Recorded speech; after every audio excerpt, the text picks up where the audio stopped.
The Centers for Disease Control says the coronavirus is best contained through disinfection and social distancing. Your child's school is implementing a thorough disinfection protocol and making changes to everything from desk layouts to schedules.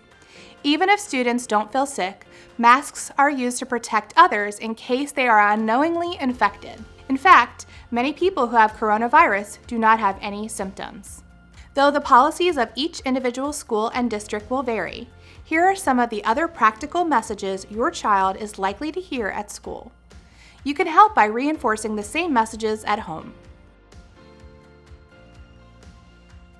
Wash your hands, especially after blowing your nose, coughing, sneezing, going to the bathroom, touching handles or handrails, before you come to school, and before eating or making food. And if you take a bus to school, wash your hands before and after getting off the bus. Wash your hands often with soap and water for at least 20 seconds. This is one of the best things we can do.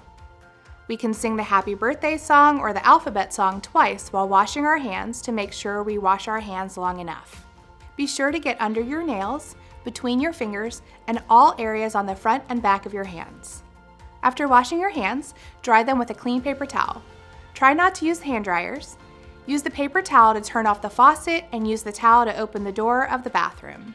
If there's no soap and water, we can use hand sanitizer, but do not put it in your mouth and make sure your hands aren't covered in dirt beforehand. With hand sanitizer, you'll want to rub your hands together, covering all surfaces of hands and fingers until hands are dry. If your hands feel dry after rubbing for 10 to 15 seconds, you may need another round. Avoid touching your eyes, nose, and mouth with unwashed hands.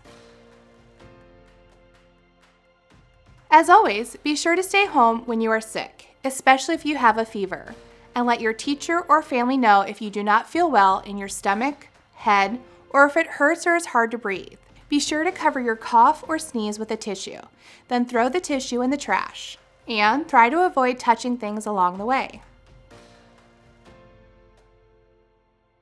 If your teacher asks you to wear a mask, here is how to put it on and how to take it off. If you are wearing a mask and it gets hard to breathe, take your mask off and let your teacher or another adult know. I know it may be hard, but try not to hug or high-five your friends. Your teacher may create a hand signal that shows when you are thinking someone has done something cool.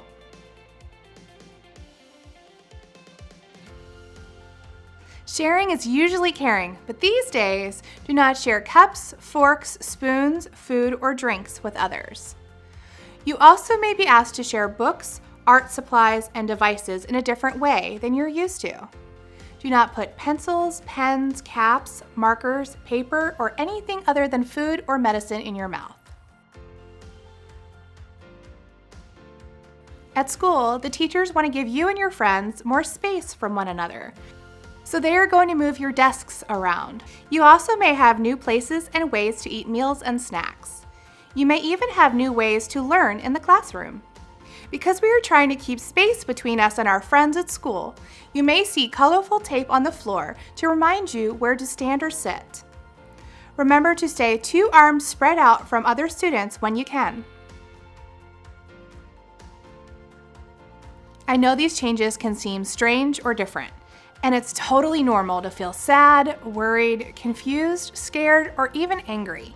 But know that you are not alone, so be sure to talk to someone you trust. Working together, we can keep everyone as safe and healthy as possible. Again, there's a lot more your school is doing behind the scenes, but this at least gives you an overview of what students will be hearing. Thank you for watching and for supporting your school during this complicated time.